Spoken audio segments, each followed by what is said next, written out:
সম্প্রতি বাংলাদেশ ব্যাংক বাংলাদেশের সকল ব্যাংকগুলোকে ৩টি জোনে বিভক্ত করেছে। এর একটি হচ্ছে গ্রিন জোন, আরেকটি হচ্ছে ইয়েলো জোন এবং শেষেরটি হচ্ছে রেড জোন। গ্রিন জোনের ব্যাংকগুলো সম্পূর্ণ নিরাপদ, অর্থাৎ আপনারা যারা গ্রিন জোনের ব্যাংকগুলোতে লেনদেন বা ব্যাংকিং করে থাকেন তারা নিরাপদে লেনদেন করতে পারবেন।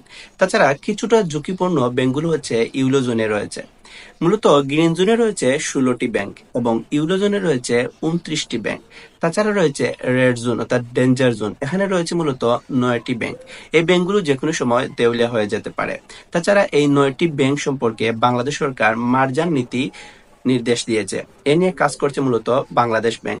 So viewers, আমি আজকের এই ভিডিওটিতে আপনাদেরকে দেখিয়ে দিব এই রেড জোন, ইয়েলো জোন এবং গ্রিন জোনে কোন কোন ব্যাংক বর্তমানে অবস্থান করছে, কোন কোন ব্যাংক গ্রিন জোনে আছে, কোন কোন ব্যাংক ইয়েলো জোনে আছে এবং কোন 9টি ব্যাংক মূলত রেড জোনে আছে।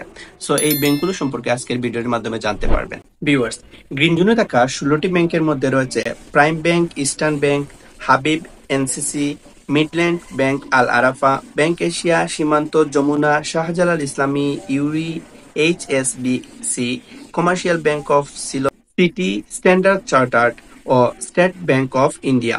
এই 16টি ব্যাংক মূলত গ্রিন জোন অবস্থায় আছে। এই ব্যাংকগুলোতে আপনারা খুব নিরাপদে আপনাদের টাকা বা ব্যাংকিং লেনদেন করতে পারবেন। বাংলাদেশে ইউরো জোনে যে সকল ব্যাংকগুলো রয়েছে এগুলোর মধ্যে দুটি মূলত সরকারি ব্যাংক, এগুলোর মধ্যে রয়েছে বাংলাদেশ ডেভেলপমেন্ট ব্যাংক এবং সোনালী ব্যাংক। তাছাড়া 19টি বেসরকারি এবং 8টি শরিয়া সম্মত ব্যাংক রয়েছে।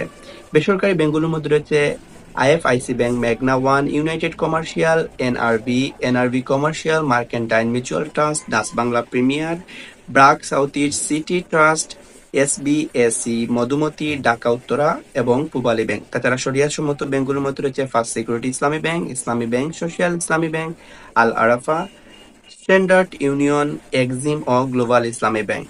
এই 29টি ব্যাংক মূলত রয়েছে ইউরো জোনে। এগুলো মূলত মোটামুটি নিরাপদ অবস্থানে আছে বর্তমানে। আপনারা চাইলে এই ব্যাংকগুলোতে লেনদেন করতে পারেন। তাছাড়া 9টি ব্যাংক রয়েছে অতি দুর্বল অবস্থায়। এই ব্যাংকগুলো নতুন সবল ব্যাংকের সাথে একীভূত হয়ে বিলুপ্ত হওয়ার সম্ভাবনা আছে, অর্থাৎ এই ব্যাংকগুলো বিলুপ্ত হয়ে নতুন আরেকটি সবল ব্যাংকের সাথে একীভূত বা মার্জার হয়ে তাদের ব্যাংকিং কার্যক্রম পরিচালনা করবে। এই নীতি মূলত খুব শীঘ্রই চালু করবে বাংলাদেশ ব্যাংক। রেড জোনে যে 9টি ব্যাংক রয়েছে এই ব্যাংকগুলোর মধ্যে রয়েছে Bangladesh commerce bank, Padma bank, basic bank, national bank of Pakistan, national bank, Janata bank, অগ্রণী ব্যাংক, রূপালী ব্যাংক এবং এবি ব্যাংক। এই 9টি ব্যাংক মূলত রেড জোন অবস্থায় আছে। এগুলো মূলত দেউলিয়া হওয়ার সম্ভাবনা খুব বেশি। এগুলোতে মূলত লেনদেন করা অনেকটাই ঝুঁকিপূর্ণ এবং এই ব্যাংকগুলো খুব শীঘ্রই মার্জার বা একীভূত করার মাধ্যমে একটি সবল ব্যাংকের সাথে তাদের ব্যাংকিং কার্যক্রম পরিচালনা করবে।